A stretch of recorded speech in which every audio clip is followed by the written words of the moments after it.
Hoje nós gostaríamos de falar de gnosticismo. Por que nós vamos falar de gnosticismo? O gnosticismo e o arianismo foram as duas primeiras grandes crises que a igreja teve que enfrentar logo no seu início. Não é? Então, nós até agora falamos do cristianismo enquanto tal, aquelas noções a respeito da história do cristianismo nos primeiros séculos, que são as noções básicas. O cristianismo enquanto foi perseguido, os mártires, as catacumbas, também o monaquismo, né? A história dos primeiros monges, etc, etc. Então, assim, nós traçamos um pouco esta linha geral a respeito do cristianismo nos primeiros séculos. Mas antes de nós entrarmos na era constantiniana com a grande crise de Ário, com a qual nós ocuparemos boa parte de nossas aulas, nós precisamos falar da crise gnóstica. O que é isto? Bom, para falar de crise gnóstica, nós precisamos falar, antes disso, de Império Grego. Não de Império Romano, de Império Grego. Em que consistia o Império Grego? Para nós entendermos o gnosticismo, precisamos entender o Império Grego. O Império Grego aconteceu antes de Cristo. Começou com Alexandre o Grande, Alexandre Magno, em 331 a.C. Portanto, nós estamos no 4º século antes de Cristo. Alexandre Magno, não é? Embora o império seja grego, ele era filho do rei da Macedônia, aqui, ó, na Grécia. Onde está em cor de rosa aqui no mapa.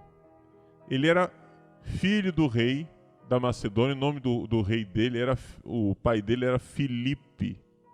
Filipe que deu o nome para a cidade de Filipos, que São Paulo vai escrever a carta de São Paulo aos Filipenses, só para conectar a história. Acontece que Alexandre Magno, ele era um jovem, morreu muito jovem, com 30 e poucos anos de idade. Mas com 30 e poucos anos de idade, o cara era um general que nunca teve igual na história do planeta.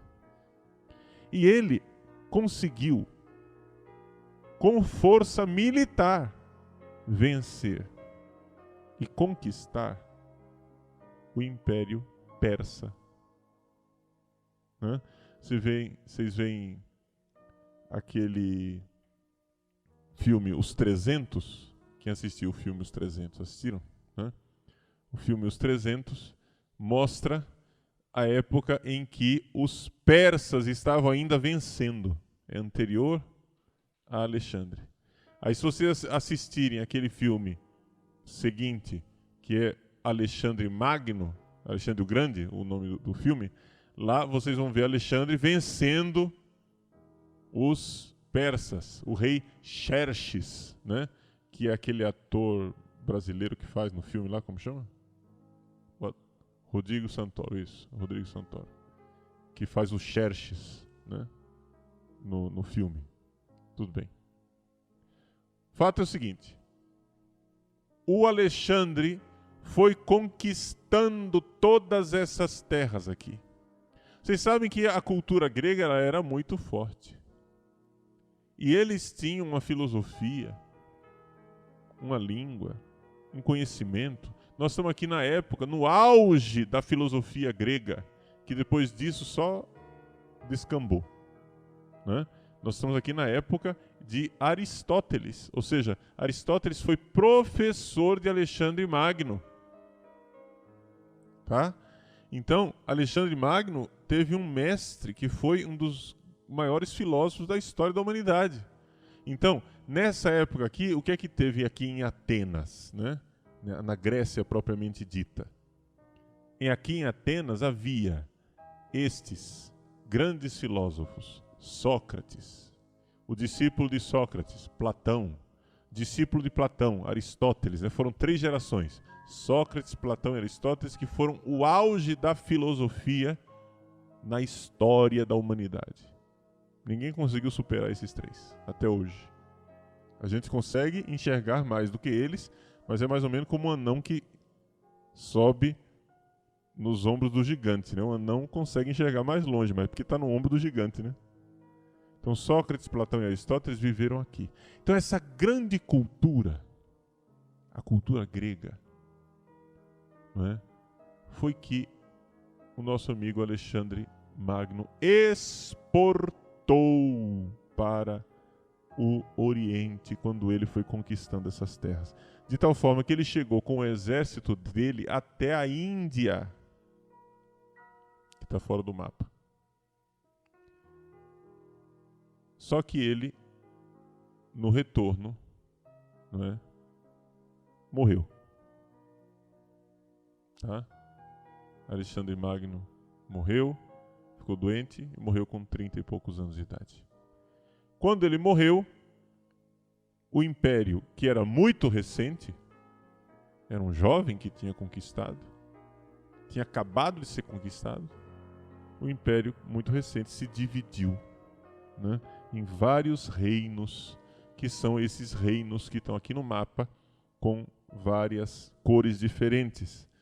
O reino de Antígono, o reino de Seleuco, o reino de Ptolomeu, o reino de Lisímaco e o reino de Cassandro.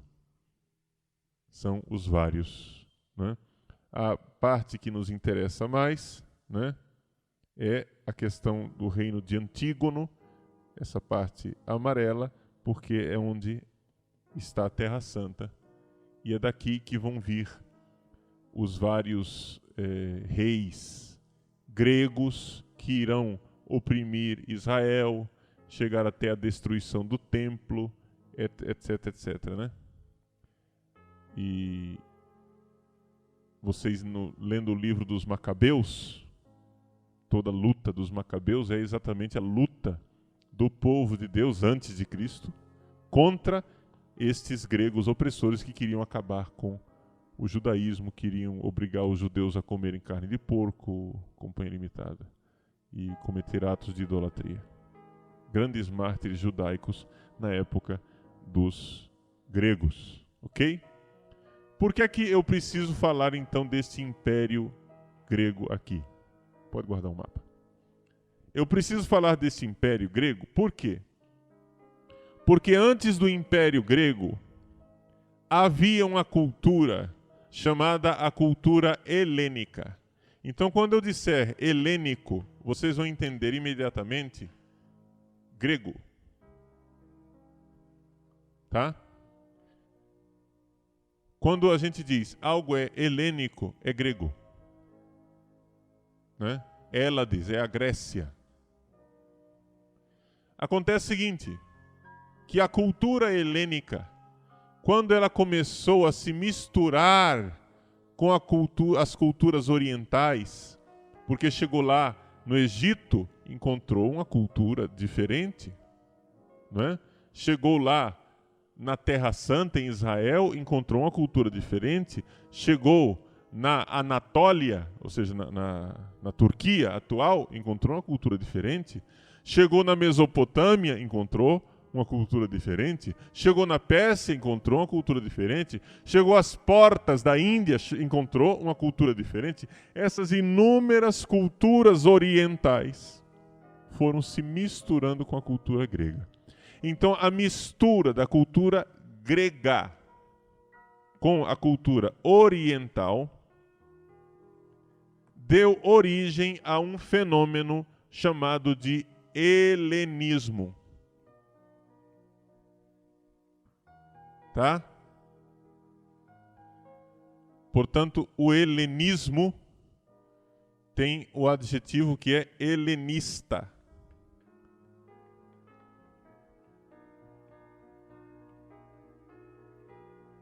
Então, atenção. Quando eu falar helênico, você pensa grego. Quando eu falar helenista, você pensa grego misturado com alguma coisa. Tá entendendo? Então eles pegavam lá a cultura grega com a filosofia grega e misturava a filosofia grega com crendices orientais, né? Com mitos, né? Por exemplo, uma mistura da cultura grega com a cultura do Egito, neoplatonismo egípcio, não é? Porque o neoplatonismo já é uma mistura. O platonismo é a cultura grega, né? Pura. Quando o platonismo, a filosofia de Platão, começou a se misturar com a visão de mundo do Egito, deu origem ao neoplatonismo. E dentro desse neoplatonismo, nós vemos que houve também uma mistura com Israel. Porque vocês sabem, eu falei já para vocês na aula passada que havia uma colônia muito grande de judeus em Alexandria do Egito. Estão lembrados disso? Lá em Alexandria, que eles fizeram a tradução dos 70. Não é? Então, havia judeus ali no Egito. A cultura desses judeus misturada com a cultura grega, que já estava misturada com a cultura egípcia, deu origem a toda uma filosofia judaica ali de Alexandria, que depois vai ser importante para nós, quando nós estudarmos o arianismo. Mas, só para vocês lembrarem um nome de um cara chamado Filão, ou Filon de Alexandria. Filão de Alexandria, quem que era? Era um filósofo judeu que já estava misturando, né, a cultura do povo de Jesus com a cultura grega, etc. e tal. Ou seja, é um fenômeno helenístico. É um fenômeno de helenismo. Só isso que eu quero que vocês entendam. Tá? As conquistas... O que é que você tem que entender dessa bagunça toda que eu estou dizendo? As conquistas militares de Alexandre Magno causaram uma revolução cultural. Por quê? Porque Alexandre Magno, a própria forma que ele tinha de governar era assim. Ele chegava num lugar e ele incentivava a mistura das culturas. Ele pegava os deuses do lugar, não tinha problema de cultuar os deuses do lugar, deixava os seus generais se casarem com mulheres lá do lugar, com a filha do rei local, quer dizer, ele conquistava o lugar. Ao invés de humilhar o rei, ele pegava a filha do rei e casava com o general dele. E assim ia misturando a cultura grega com a cultura daqueles povos conquistados, entendeu? Era a técnica que ele tinha de conquistar, porque se ele não deixava aquele povo ficar com a cultura deles, o povo se revoltava e era fácil explodir. Mas se ele, em contrapartida, deixava que eles ficassem com um pouco da cultura e, ao mesmo tempo, incutia na cabeça deles a cultura grega, criava-se uma terceira coisa, uma mistura, em que ele conseguia governar. Ele conseguia fazer um império. Estão entendendo? Então, a forma de Alexandre, isso a gente vê muito claramente no filme Alexandre o Grande. Aquele filme, só nota de rodapé, aquele filme ele não é confiável nos detalhes históricos, porque usaram aquele filme lá um pouco como propaganda da cultura gay, inventando um pouco a história de que Alexandre tinha relacionamentos homossexuais, além da esposa dele, que era a Roxane, né? Ele teria também relacionamentos e amantes homossexuais com pena limitada, etc. Bom, essa confusão toda nós não sabemos, tá? Não temos provas, Muito pelo contrário, existem indícios e testemunhos de que Alexandre abominava esses relacionamentos homossexuais. No entanto, o filme pega algumas lendas e alguns indícios e toma aquilo como certo e mostra vários relacionamentos homossexuais, ou seja, que Alexandre teria um caso com um dos seus generais, também teve um amante masculino, que era um dançarino, não sei o que, etc. Então o filme explora todo esse lado de homossexualismo, para dizer assim que esse grande general, esse homem de coragem, de grande valor, era homossexual, ponto. Entende? É uma espécie de propaganda da causa homossexual, do gaysismo.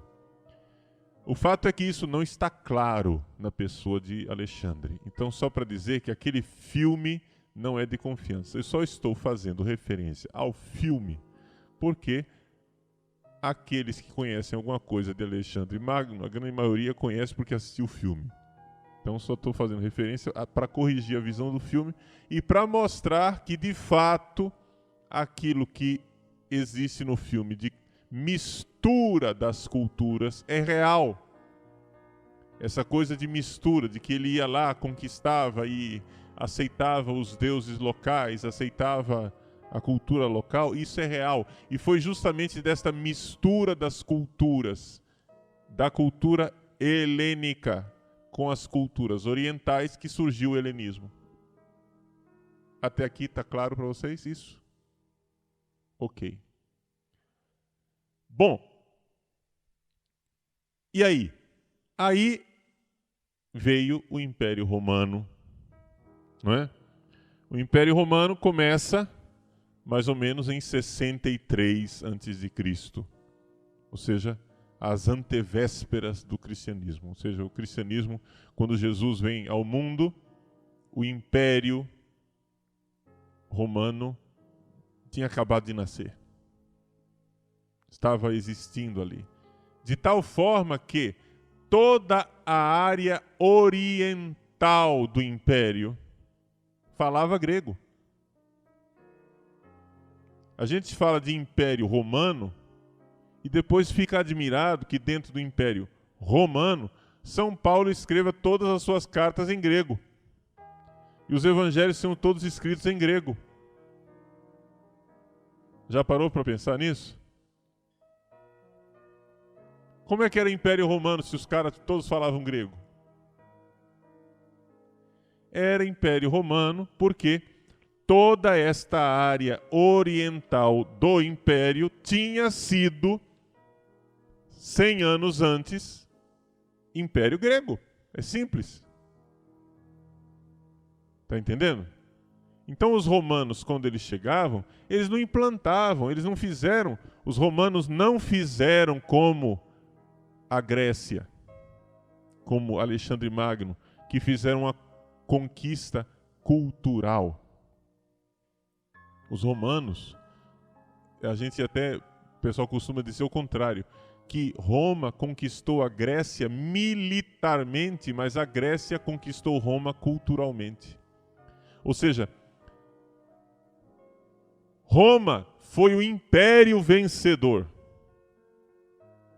militarmente, mas a cultura grega era tão forte que ela conquistou a cultura romana. De tal forma que a filosofia grega influenciou o pensamento romano. Então toda essa área oriental do Império, aqui, durante basicamente ainda mais 1000 anos, continuou sendo grega. Porque o Império Romano do Oriente, o Império Bizantino, que vai durar durante toda a Idade Média, falava que língua? Grego. Está entendendo? Vejam como a influência cultural da Grécia foi uma coisa assim mastodôntica, um negócio incrível. De tal forma que o Ocidente do Império falava latim, mas o Oriente continuou falando grego. E quando caiu o Império do Ocidente, o Oriente continuou ainda por 1000 anos falando grego, pensando em grego, escrevendo em grego, cultivando a cultura grega, embora se chamasse Império Romano do Oriente. Era romano, mas não tão romano assim. Era grego. Estão entendendo? Então, a conquista, não é, do Império Romano não foi uma conquista cultural. Enquanto a conquista de Alexandre não, foi cultural. De fato, a cultura grega conseguiu permear as culturas orientais. Mas teve o fenômeno de que também as culturas orientais começaram a permear a cultura grega. Tá entendendo? E assim é que surgiram novas religiões, novos pensamentos. O cristianismo foi uma destas novas religiões orientais. O cristianismo ficava no Oriente, né? Ou seja, Terra Santa lá, Israel, Palestina, ficava a oriente da Grécia. O cristianismo foi uma dessas religiões orientais que influenciaram bastante dentro da cultura do império. Bastante não, muito, porque terminou tendo a hegemonia. Só que antes disso, houve um outro fenômeno que surgiu na mesma época do cristianismo, que é o gnosticismo. Então vejam só. Primeira, vamos fazer uma descrição histórica. Quiser escrever aí, escreva. Escreva isso. O gnosticismo foi um movimento filosófico e religioso. O gnosticismo foi um movimento filosófico e religioso que surgiu ao mesmo tempo que o cristianismo. Tá? Foi na mesma época. Quando Jesus nasceu, o gnosticismo estava nascendo também.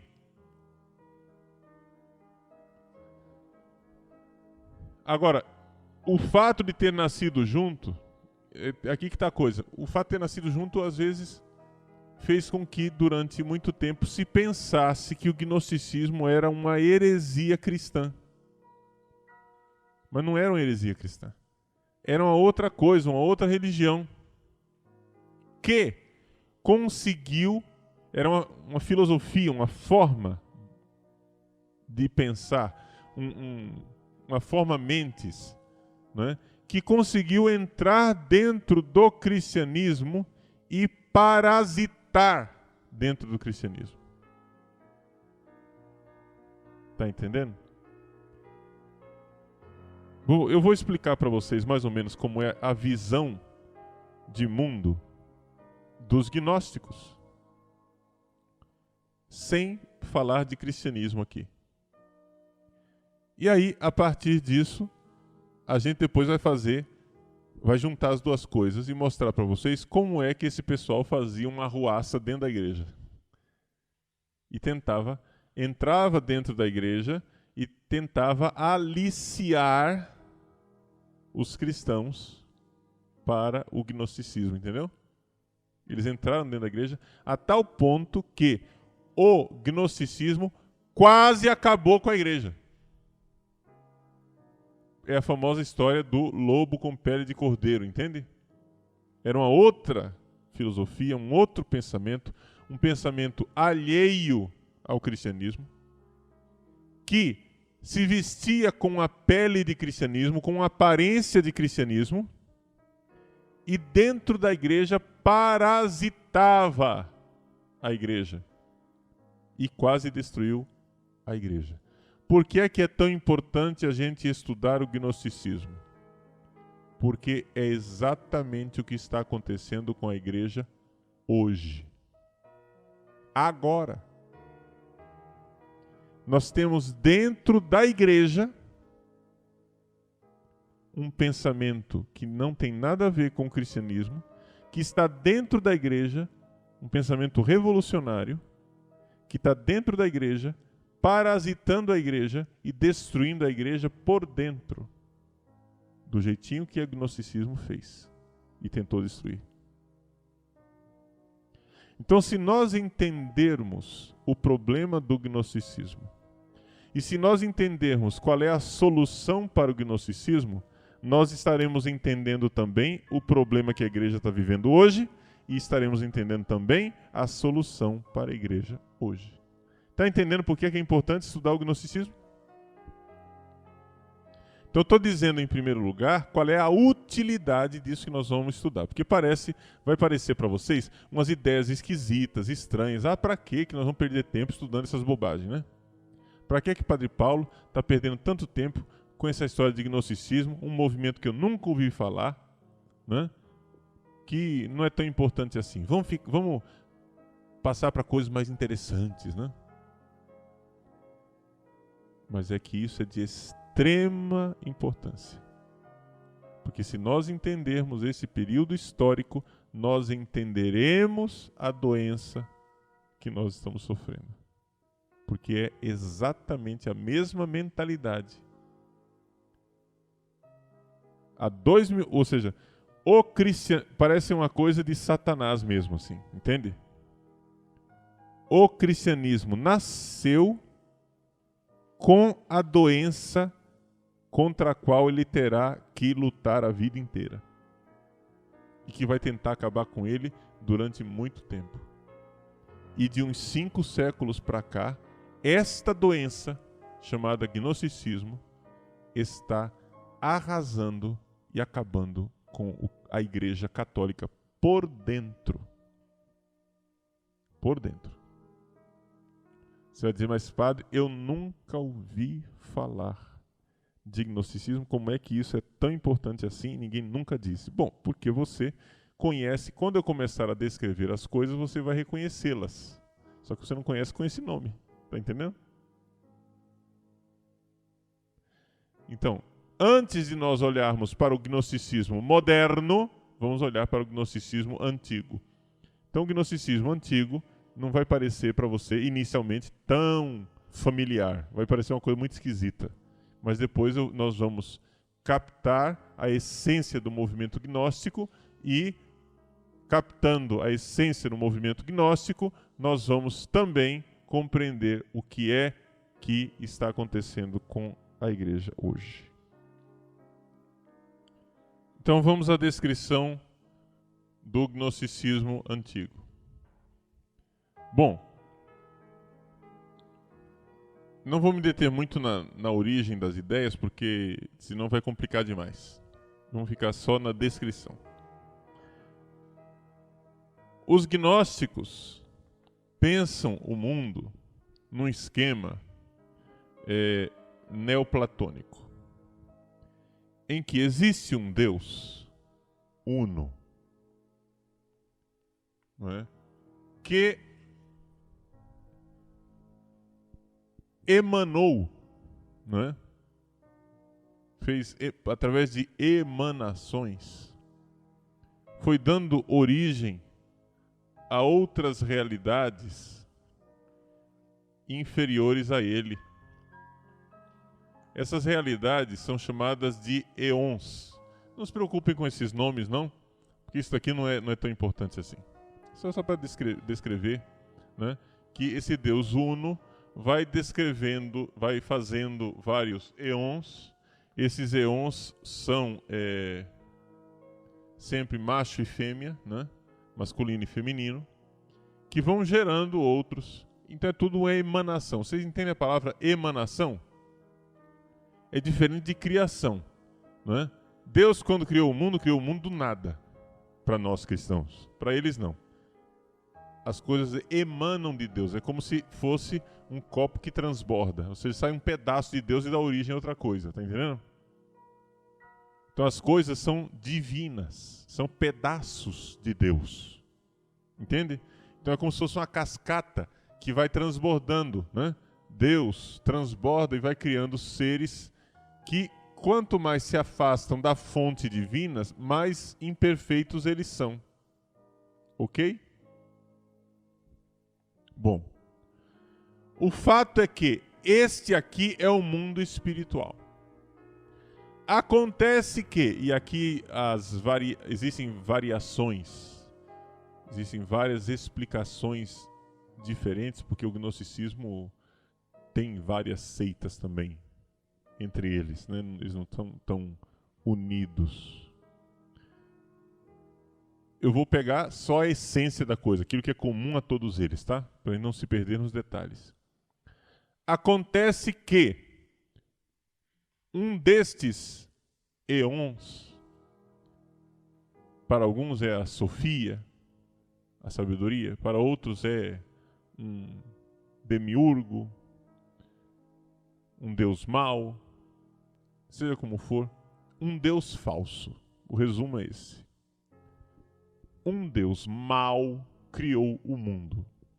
Um deus falso.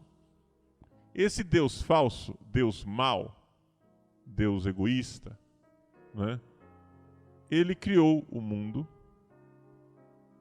este mundo a partir da matéria. Existem várias formas de se explicar a origem dessa matéria. Não vou me deter aqui em mitologias gnósticas, porque senão a gente se perde numa profusão de detalhes que não tem sentido. Não para esse nível de estudo que vocês estão aqui. Um Deus falso foi e criou o mundo. E algumas centelhas, algumas fagulhas de fogo, do fogo divino, que são as almas, ficaram prisioneiras neste mundo material. Tá entendendo? Então é assim, são dois mundos.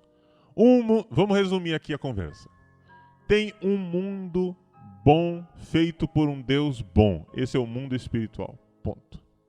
E existe um mundo ruim feito por um Deus ruim, que é o mundo material.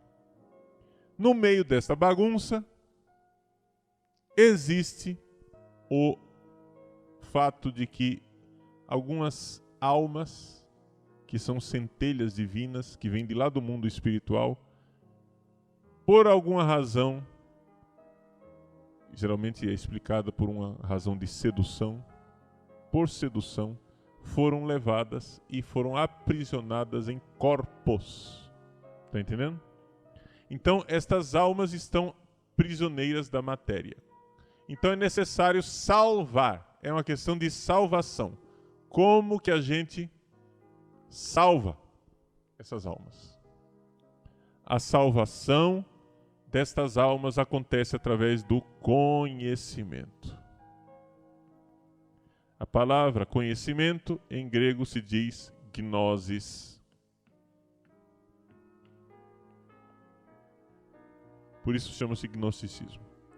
Essas almas precisam conhecer uma doutrina espiritual que irá fazer com que elas escapem deste mundo e voltem para o mundo espiritual do qual elas vieram. Ok? Até aqui, deu para entender em que consiste essa filosofia ou essa religião, como você queira chamar?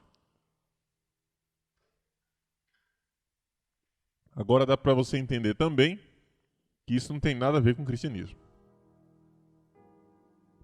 Isso aqui é um mundo completamente diferente do cristianismo. Para começar, que para nós, Deus é o criador de tudo. De todas as coisas, visíveis e invisíveis. E Ele é criador, não é emanação. Não é um pedaço dele. Os anjos não são um pedaço de Deus. Deus cortou um pedaço e nasceu um anjo. Não. As pessoas da Trindade não são pedaços de Deus, né? O Filho é um pedaço que Deus cortou assim e fez um filho inferior a ele. E o Espírito Santo é outro pedaço de Deus. Não. Então vejam, a visão que eles têm. A visão que eles têm é que existe um Deus bom que criou o mundo espiritual. E um Deus mau que criou esse mundo material. E existem almas que estão presas no mundo material e precisam ser salvas deste mundo material para voltar ao mundo espiritual, e a forma de nós voltarmos ao mundo espiritual é o conhecimento, ou seja, a gnose. Ponto. Aqui estamos mais ou menos resumidos, né, o que é o gnosticismo. Alguma dúvida sobre isso? Se vocês quiserem estudar um pouco mais para conhecer o gnosticismo, né, uma das fontes que nós temos é o Tratado contra os Hereges, Adversus Hereses, de Santo Irineu de Lyon. Santo Irineu viveu mais ou menos no ano 250 depois de Cristo e é um dos padres apologetas. Santo Irineu coloca aquilo que é o sistema gnóstico da sua época. Então, no tratado contra as heresias, chamado de Adversus Hereses, né,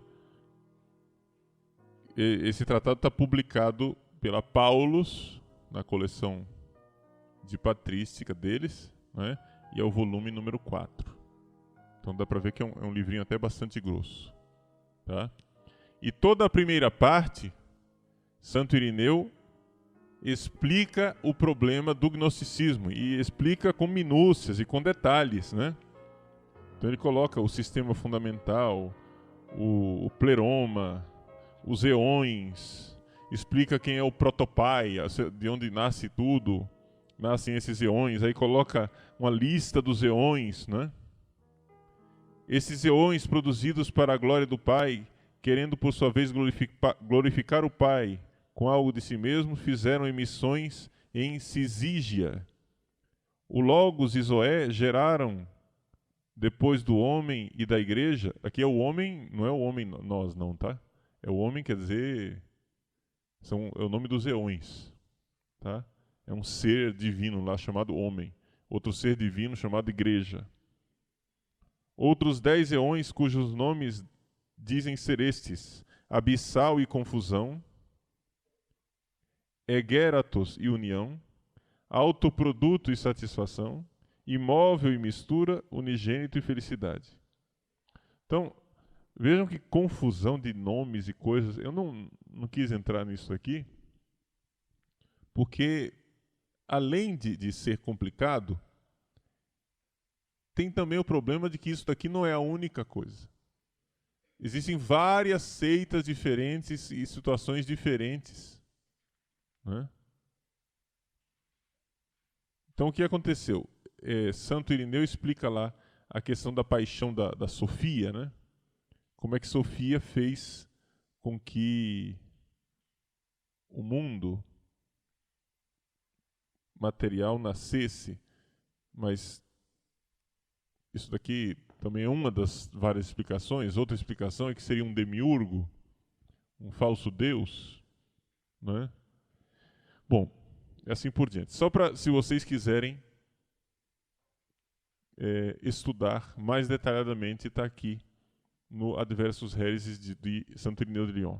Se não quiserem estudar tanto e quiserem uma visão mais divertida desta visão da gnose, do gnosticismo, nós temos o filme Matrix, né? Que é um filme gnóstico do mundo moderno atual. O que é a Matrix? Matrix é este mundo material no qual nós vivemos, que foi criado por um Deus falso. Aí existe um cara que tem uma missão, é o Neo, né? O Neo, o Neo, que ele é o escolhido, né? E ele precisa acordar. Acordar quer dizer acordar para o conhecimento. Aí ele é levado para o conhecimento da realidade, ele conhece a realidade. de como é que são as coisas de fato e volta para o mundo para ir libertar as pessoas. Não é isso? Contra os agentes do mal, os agentes da Matrix. Mas vejam que a ideia que está por trás é exatamente esta. Ele vai e conhece um oráculo, né? O oráculo diz para ele como é que devem ser as coisas, e ele vai conhecendo, e através do conhecimento ele vai subindo de estágios, fazendo suas lutas, etc, isso e aquilo. Estão entendendo? Por quê? Porque o mundo no qual nós vivemos é uma criação de um Deus mau que nos aprisiona dentro de uma Matrix, dentro de uma ilusão. Todo mundo já assistiu esse filme Matrix, não? A maioria, talvez, né? Então, se quiserem assistir, não é exatamente o gnosticismo, não, né? É um gnosticismo cinematográfico açucarado, tá entendendo? Mas só para vocês entenderem a concepção que está por trás. A concepção que está por trás é que esse mundo aqui está errado. E que através de um conhecimento, eu vou fazer um mundo novo. Entenderam? Aqui que está o grande problema. Aí, o que é que isso tem a ver com o cristianismo? Bom, antes de nós entrarmos no relacionamento com o cristianismo, eu quero saber mais uma vez, dar a vocês a oportunidade de perguntar se vocês entenderam mais ou menos como é que funciona a cabeça gnóstica. Vamos fazer um pequeno resumo disso daqui, tá? Então, quais são as crenças básicas do gnosticismo?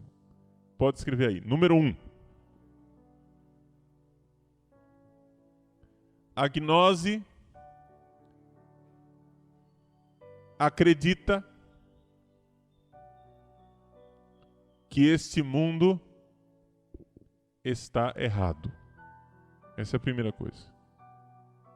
Agora vejam que até aí nada demais. Por quê? Porque nós cristãos também achamos que esse mundo está errado. E está errado por causa do pecado original. Está errado porque nós estamos numa situação de natureza decaída.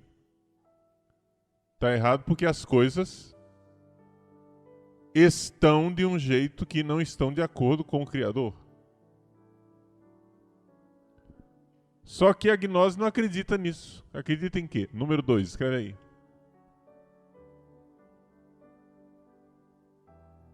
Isto porque o mundo foi criado por um Deus mau. Então vejam que aqui nós então nos distanciamos enormemente dos gnósticos.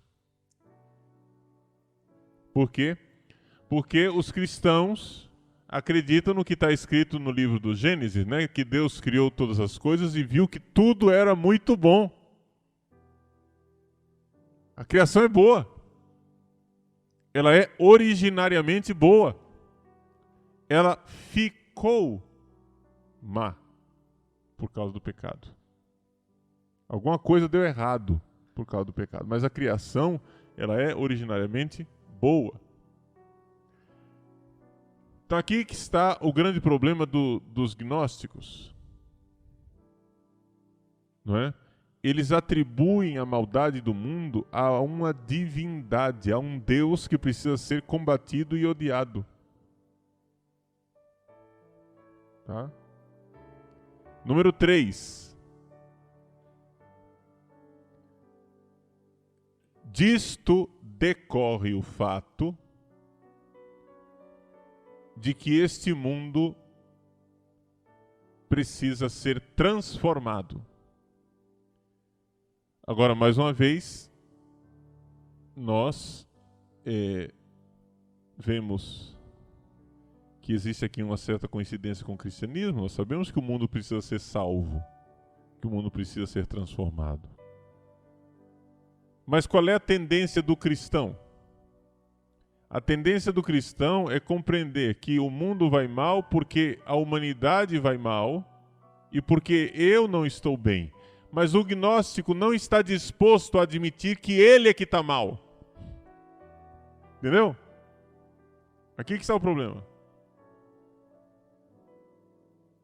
Quiser anotar isso como um ponto número 4, porque isso é uma coisa interessante, é isso.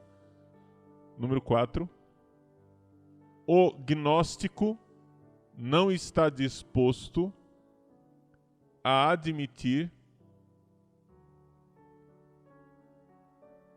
que ele é a causa da maldade. Ele próprio, ele, o gnóstico, é a causa da maldade.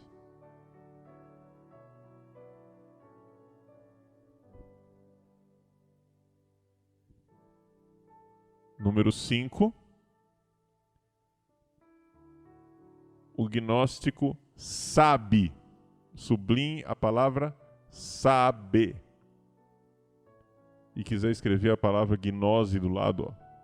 Gnosis, conhecimento. Ele sabe como libertar o mundo. Ou seja, ele libertará o mundo pelo conhecimento. Tá entendendo? Ele vai libertar o mundo por um conhecimento, geralmente um conhecimento secreto, que só ele sabe, só uma elite, né, é que conhece e que sabe o caminho. Tá? Então, essas são as características básicas da gnose. E nós logo iremos ver que isso está bem presente no mundo moderno, no mundo atual. Não que eles não falam mais de um Deus, porque o mundo atual é um mundo mais secularizado. Não falam mais de um Deus que criou o mundo. Não, eles falam do sistema. O sistema opressor. Entende? O mundo está errado. Existe uma revolta contra a criação do jeito que ela é. O mundo está errado. E eles vão mudar o mundo. Tá entendendo? Eles é que sabem como é o mundo. Eles é que sabem qual é a solução para o mundo. Aqui que está o grande problema do gnosticismo. É saber, essa confiança de que eu sei. Bom, por enquanto, nós não vamos adiantar as coisas demais, não. Vamos só ver como é que isso se relaciona com o cristianismo antes disso.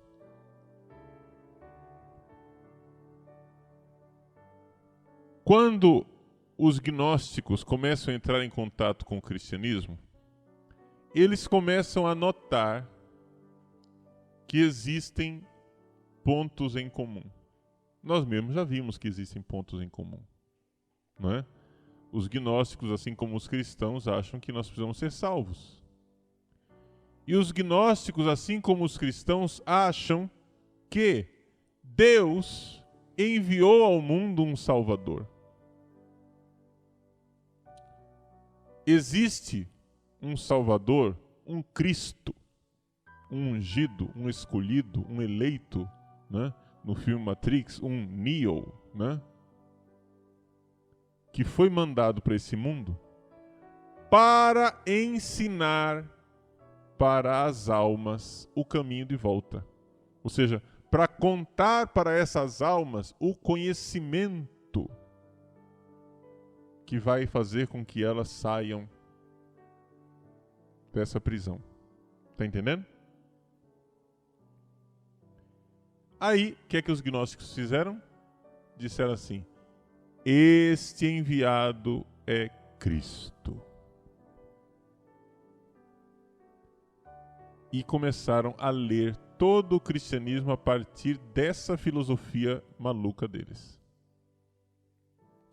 E começaram a interpretar o Deus do Antigo Testamento, que é um Deus mau, cruel, vingador, etc., como sendo o Deus que criou esse mundo. No princípio, Deus criou o céu e a terra. Esse é o Deus do Antigo Testamento que criou o mundo. Agora existe um novo Deus que se manifesta no Novo Testamento. Este é o Deus bom que o emissário, o enviado, deu a conhecer. É Jesus que veio aqui para salvar as nossas almas que estão prisioneiras. Então Jesus veio para conduzir as almas para o conhecimento, para a gnose. Você chega e diz: mas, padre, a gente não lê nada disso nos evangelhos. Não tem problema, meu irmão. Eles escrevem os evangelhos deles. Por quê? Porque nessa época, se vocês bem se lembram, nessa época o cânon das Sagradas Escrituras ainda não estava completamente definido. Não tinha? Já estavam escritos os 27 livros do Novo Testamento, mas não estava fechado assim, dizia, ó, são só esses 27 e mais nenhum. Então lá pelo século II eles começaram a escrever livros explicando como é que Jesus, são os ensinamentos secretos de Jesus, né? Eles pregaram, por exemplo, o Evangelho de São João, né? O Evangelho de São João conclui assim dizendo: e Jesus, além disto, além desses sinais, realizou muitos outros sinais que não estão contidos nesse livro. Aí os gnósticos chegam e dizem: tá vendo? Nós sabemos os sinais que não estão contidos. Tá entendendo? Nós temos um ensinamento secreto, ou seja, os gnósticos começaram a dizer que havia um cristianismo secreto e um cristianismo para o povão. Entendeu? Eles começaram a dizer, olha, esse cristianismo secreto é o cristianismo verdadeiro que tem a gnose. Agora, esse cristianismo que está aí para o povão, dos bispos, que esses bispos andam pregando para vocês, ah não, meu irmão, este cristianismo do povão, isso daí não tem futuro. Esqueçam. Esses bispos são ignorantes, eles não têm a gnose, entendeu? Eles não reconhecem o verdadeiro conhecimento. Mas nós sabemos, porque Cristo deixou ensinamentos secretos. Jesus teve dois ensinamentos, dois níveis de ensinamento. Para os gnósticos, os dois níveis de ensinamento de Jesus foram esses.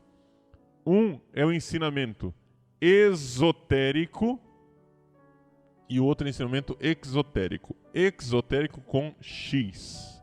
Exotérico é o ensinamento externo, para fora, ou seja, para o povão. Porque em vários lugares no Evangelho, Jesus diz assim, que Jesus ensinava para o povo em parábolas, mas para os discípulos ele ensinava privadamente o significado daquelas parábolas. Para vocês foi dado conhecer o segredo do reino dos céus. Para o povão, não. Então, o que acontece? Eles têm um ensinamento para fora, um ensinamento parabólico de Jesus para o povão, e um ensinamento esotérico, com S, né? Que é um ensinamento para dentro, para os iniciados. Estão entendendo? Então são dois níveis de cristianismo. Para os gnósticos, vejam só, eu quero que vocês entendam assim, que o gnosticismo já existia antes do cristianismo, só que o gnosticismo surgiu junto com o cristianismo. Quando o cristianismo começou a fazer sucesso, os gnósticos quiseram pegar carona no sucesso do cristianismo e começaram a parasitar o cristianismo. E começaram a dizer, olha, o que vocês conhecem, esse cristianismo que vocês conhecem é superficial, etc. Nós temos uma coisa mais profunda que Jesus disse. Aqueles mistérios que Jesus deixou, nós sabemos. Esses bispos aí não sabem, mas nós sabemos. Nós vamos iniciar vocês. Nós vamos colocar vocês no caminho seguro. Então, você pega os evangelhos e você não pode ler os evangelhos dessa forma superficial que você está lendo. Nós vamos ensinar você a ler e encontrar o significado secreto do evangelho. Está entendendo? É assim que aconteceu a gnose e é assim que acontece a gnose ainda hoje dentro da igreja. Tá? Depois nós vamos ver as gnoses atuais. Mas, mesmo assim, se nós entendermos a gnose antiga, nós iremos ver como é que acontece a gnose atual. Então vejam, na gnose antiga o que é que eles têm? Eles têm uma forma de parasitar o cristianismo, dizendo que existem 2 níveis de cristianismo. Um cristianismo para os iniciados, um cristianismo para as pessoas que foram introduzidas nos segredos de Cristo, e outro cristianismo, um cristianismo popular, um cristianismo do povão, que não é o cristianismo verdadeiro, que não é o cristianismo de Cristo. Ok? Até aqui? Estamos juntos, né?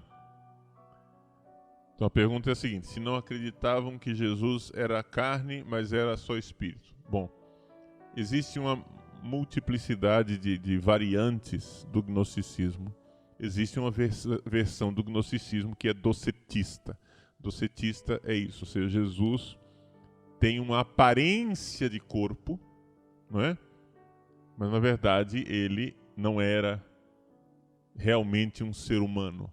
Então Jesus seria um desses eons, uma dessas emanações, que veio a esse mundo para ensinar o caminho de volta para a centelha divina, voltar para Deus. Então ele na verdade não era homem e na verdade também não era Deus, tá? Ou seja, Jesus, para eles, é um dos eons mais assim inferiores. É uma coisinha de nada, não é nem o unigênito do Pai, né? Para eles, quando o Evangelho fala do o Filho unigênito do Pai, está falando de outra pessoa, não está falando de Jesus, né? Jesus seria um enviado, né? Uma emanação bem inferior que veio ao mundo como escolhido, que está muito superior a nós, mas muito inferior aos eões superiores. Estão entendendo? Então, o cristianismo parasitado desta forma foi se tornando cada vez mais uma coisa diferente daquilo que ele realmente era. Então, ou a igreja tomava uma atitude para combater a gnose, combater estas heresias e voltar, né, trazer as pessoas de volta para a fé católica verdadeira, ou então o cristianismo iria acabar. Então, tratava-se de uma questão de vida ou de morte, esse combate da igreja às heresias. Como eu disse para vocês, até há pouco tempo nós achávamos que tratava-se de uma heresia do cristianismo, uma variação do cristianismo. Mas na década de 40, foi descoberta uma biblioteca secreta no Egito, em Nag Hammadi.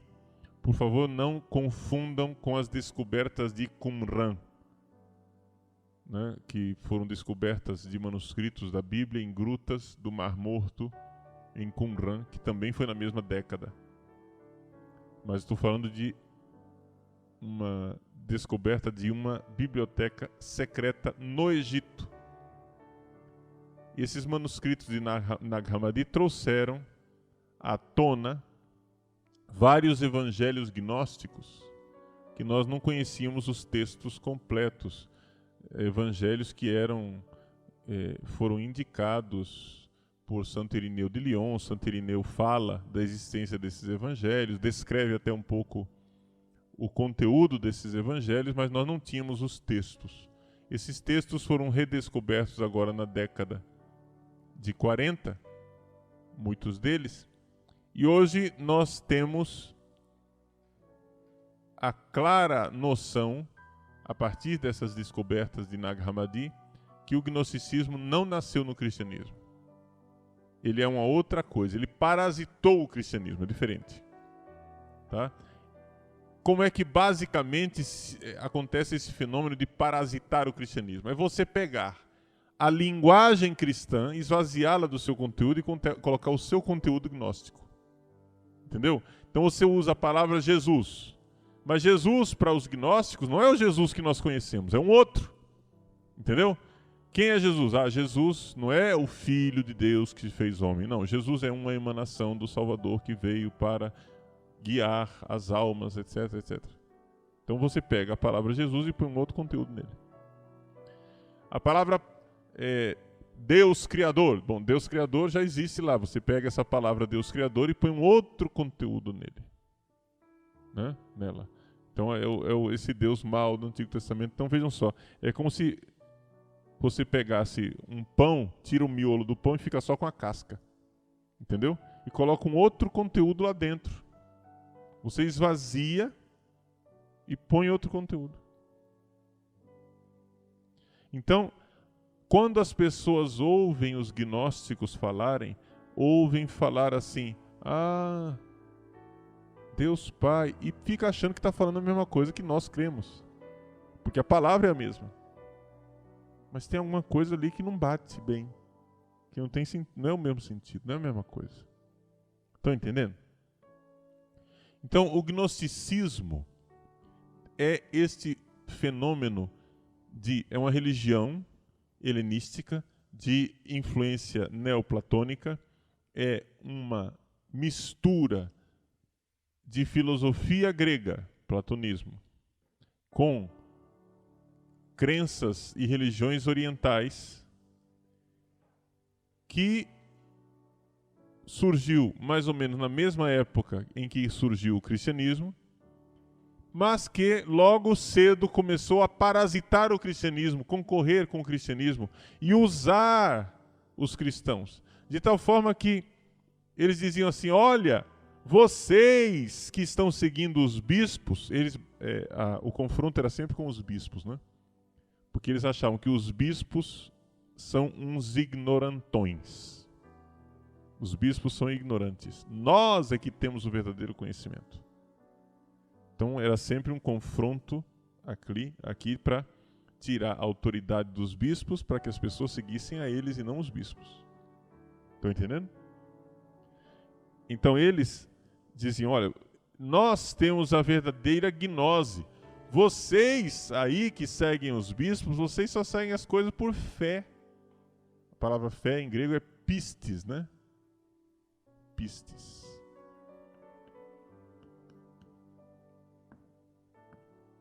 Nós temos gnose, vocês têm pistis. A fé, ela é para gente ignorante. Vocês não têm que ter fé, vocês têm que saber. Nós sabemos.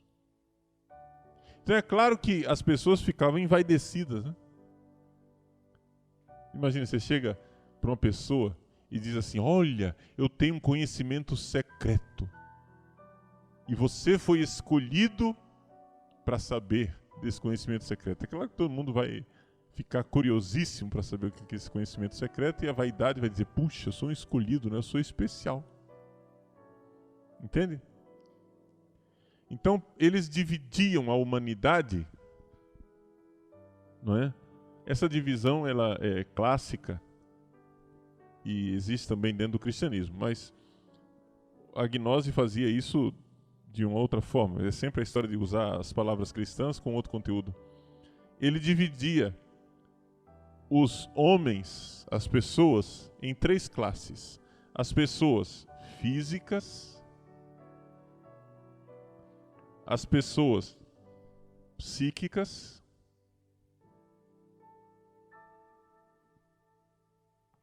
e as pessoas pneumáticas. Pneumático. Físico ou somático, tá? Como queira. Então são 3 classes. Os somáticos ou físicos, os psíquicos e os pneumáticos. Isso vem tudo do grego, né? Physis em grego quer dizer natureza. E soma em grego quer dizer corpo. Quer dizer a pessoa ligada com o corpo, com a corporeidade. São essas pessoas mais rudes, mais ligadas aos prazeres da carne, etc e tal. Esses daqui, tá? Para os gnósticos, esses nem têm alma. Esse daí não adianta nem querer salvar, porque não tem salvação. Não tem alma, são só criação material mesmo. São físicos. Acontece que existem outras pessoas que são psíquicas. Psique em grego quer dizer alma. E essas pessoas psíquicas, que têm alma, né, elas ainda não chegaram ao grau das eleitas, né, que são os pneumáticos. Pneuma quer dizer espírito. Você tem que passar da alma para o espírito. Entendeu? Ou seja, tem que sair da ignorância na qual você se encontra para vir ao verdadeiro conhecimento e ser um pneumático.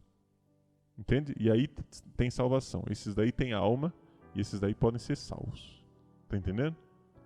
Mas qual é o apostolado do gnóstico? É fazer com que essas pessoas que estão na ignorância, ainda como psíquicos, passem ao conhecimento. Tá entendendo? Levar ao conhecimento. Sair desse cristianismo exotérico superficial e vir para o cristianismo esotérico mais profundo. É mais ou menos esse o esquema gnóstico. Ok? E é assim então que eles parasitam o cristianismo. Toda a questão dos sacramentos, dos bispos, a doutrina da fé, a salvação, a trindade, não é? A redenção de Jesus na cruz, os sacramentos salvíficos, a Eucaristia, tudo isso era negado pelos gnósticos que entravam na igreja, tudo aquilo que depende de bispo, entendeu? De hierarquia, eles negavam.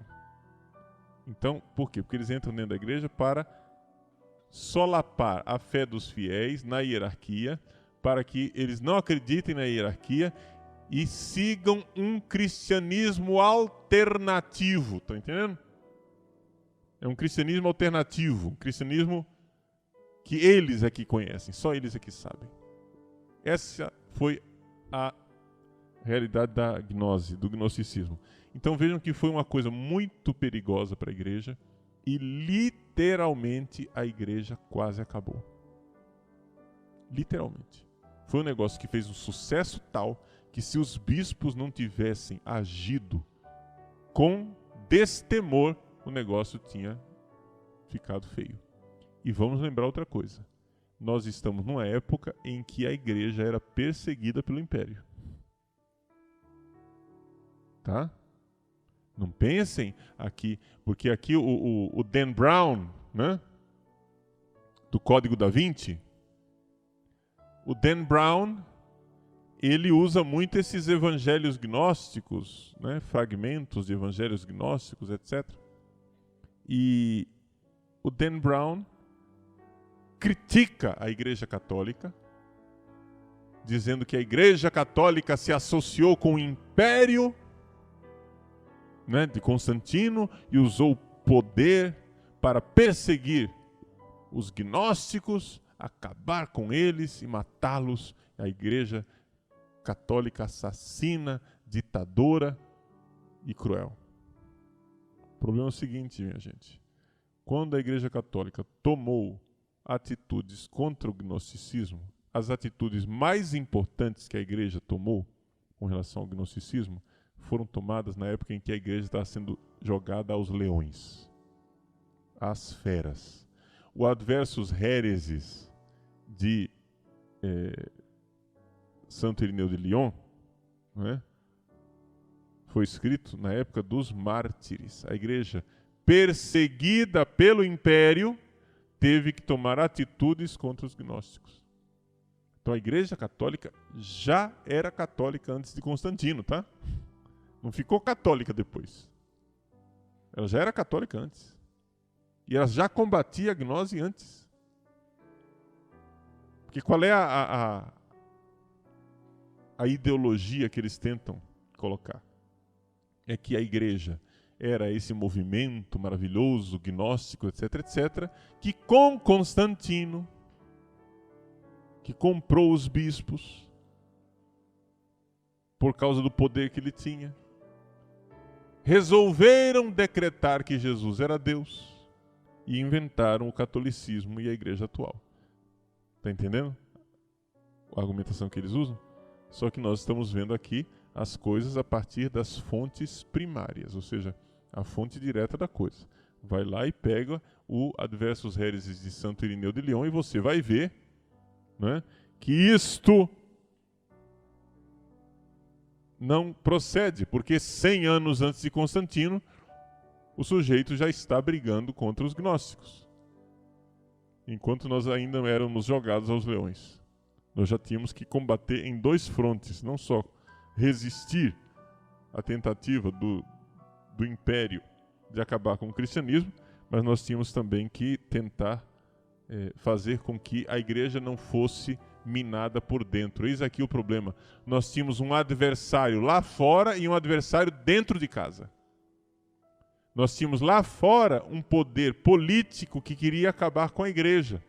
E nós tínhamos dentro da igreja uma fumaça de Satanás que estava sufocando os fiéis dentro da própria igreja.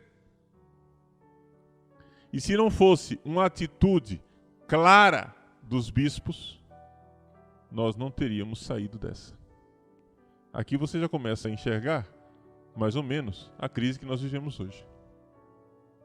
Nós temos uma perseguição lá fora, mas o problema maior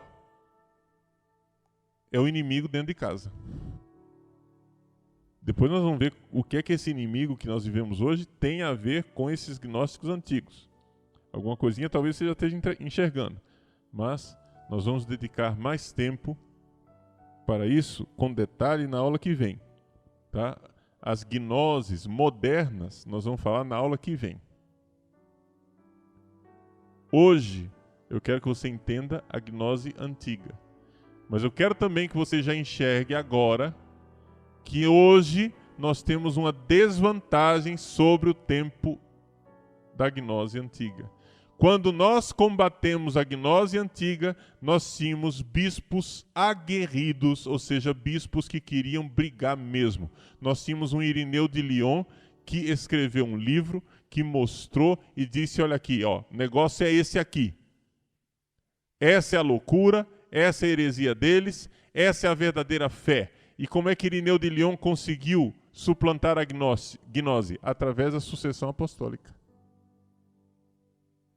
Vocês se lembram que nós já lemos aqui nesse curso, nós já lemos o Adversus Haereses de Irineu de Lyon, quando nós falamos da sucessão apostólica, que ele fez a lista dos papas até a época dele, estão lembrados?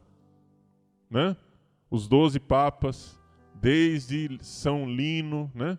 Então veio Pedro, Lino, Cleto, Clemente, não, Cleto, depois de então, Pedro, Lino, Anacleto, Clemente não é logo em seguida, não. Assim, Clemente é em seguida. Aí vem Evaristo, Alexandre, Sisto. Ok, é isso. E assim por diante. A lista dos papas colocados por ele, por que é que ele faz essa lista dos papas? Para mostrar que os bispos são sucessores dos apóstolos. E não tem essa conversa de que os apóstolos tinham segredinhos que não transmitiram aos bispos. Não, os bispos são sucessores dos apóstolos, o que os apóstolos sabiam, os bispos sabem, e nós temos que ficar com os bispos.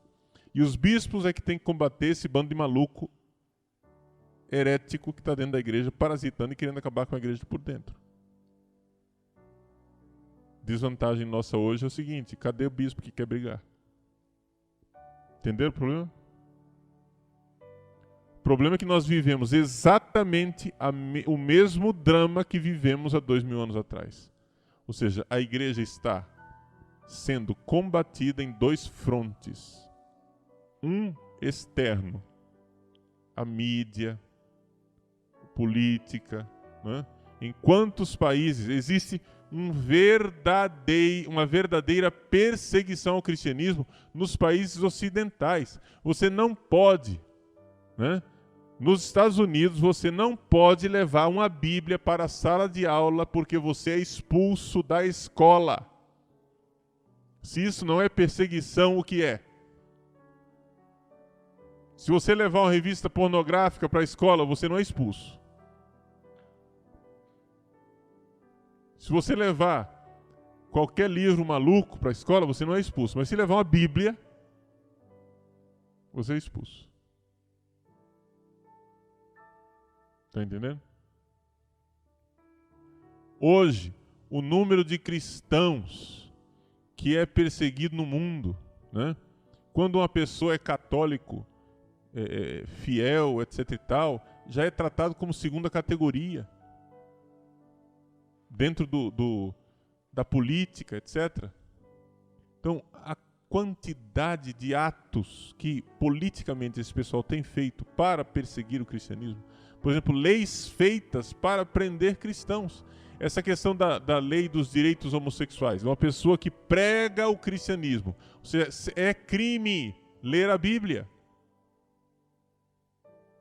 Em Fortaleza, no Ceará, uma igreja evangélica decidiu pegar versículos da Bíblia contra o homossexualismo e colocar no outdoor, né?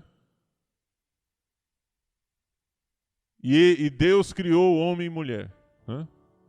Só o versículo da Bíblia, nada mais. Sem comentário, sem nada. Pois um juiz mandou tirar. Porque é crime citar a Bíblia em público nesse país. Está entendendo? Que nós estamos vivendo uma situação de perseguição real, cada vez maior. É só o começo. É só o começo. E essa perseguição externa é também acompanhada de uma traição interna. Ou seja, nós temos a Igreja Católica é talvez uma das instituições no mundo que tem o maior número de traidores por metro quadrado no planeta. De gente dentro da igreja para acabar com a igreja. De gente dentro da igreja com uma mentalidade contrária à igreja, ou seja, uma mentalidade gnóstica, revolucionária, que nós iremos estudar na aula que vem. Mas eu só estou fazendo o link. Eu estou fazendo aqui a ligação com a gnose antiga. É gente dentro da igreja que diz, não é bem assim, né? Eu vou ensinar você a ler a Bíblia direito. A gente vai e lê a Bíblia, né? A Eucaristia. Jesus chega e diz, isto é o meu corpo, isto é o meu sangue. Essa é a celebração da Eucaristia.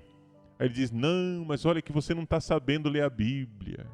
Você lê de uma forma muito, né, fundamentalista. É o seguinte, Jesus aqui está ensinando a partilha. Ele está ensinando outra coisa. Deixa eu dar a você o verdadeiro conhecimento. Está entendendo?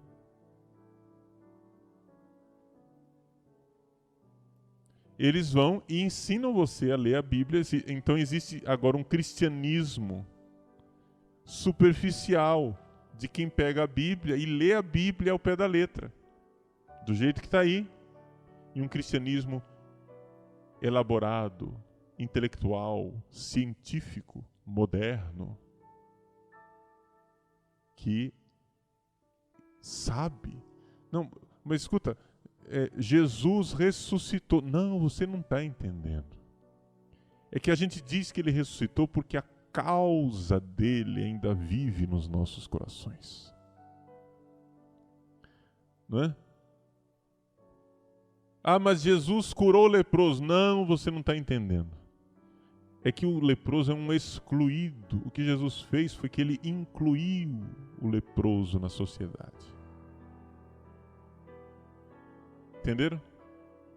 que vai sendo criada toda uma forma diferente de ler o cristianismo. Todo um jeito diferente de ler a igreja, onde as pessoas dentro da igreja se passam por cristãos, já não têm fé, se é que tiveram um dia, ou nunca tiveram a fé e já entraram sem fé, ou por causa desse tipo de parasita, né? As pessoas foram parasitadas. Entra um parasita desse num grupo de jovens. Entra um parasita desse numa congregação religiosa.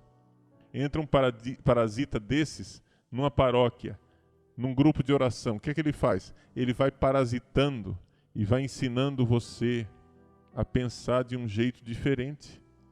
Daqui a pouco você perdeu a fé. Você acreditava em milagres, daqui a pouco você não acredita mais em milagres, porque você acha que quem acredita em milagre é que lê a Bíblia de uma forma superficial. Não sabe ler a Bíblia de uma forma profunda. Está entendendo? Os caras estão dentro da igreja destruindo a fé de quem está dentro da igreja. Chama-se gnose. E eles usam os mesmos nomes, a linguagem cristã. Eles pegam a linguagem cristã, o miolo do pão eles arrancam e ficam com a casca. Ah, nós estamos aqui trabalhando para o reino. Você nota que tem alguma coisa errada nesse reino que eles pregam. Está entendendo? Nós estamos aqui, nós temos uma opção pelos pobres. Mas você nota que tem alguma coisa errada atrás dessa ideia de pobre. Está entendendo? Então é uma nova gnose. Não é a nova gnose, é a velha gnose na sua milésima forma diferente. Por quê? Porque é um movimento que é tão antigo quanto o cristianismo, e se você for olhar para a história do cristianismo, ele sempre esteve aí, maior ou menor, mas sempre esteve aí. E agora está cada vez maior. Está entendendo? Então esse princípio gnóstico, revolucionário, está dentro da igreja. Como é que ele funciona? Quais são, não é, os seus novos nomes? Quais são as novas formas? Isso nós iremos ver na aula que vem. Mas, por enquanto, você entende isto. Existe uma coisa de filosofias alheias ao cristianismo, que entraram dentro do cristianismo, tomaram posse da linguagem cristã, passam por cristãos, mas, na verdade, estão fazendo outra coisa. Dentro do cristianismo. O pessoal está dentro da igreja, usando a linguagem da igreja, mas com conteúdos alheios à fé da igreja. Tá? Então aqui que está a grande realidade da gnose.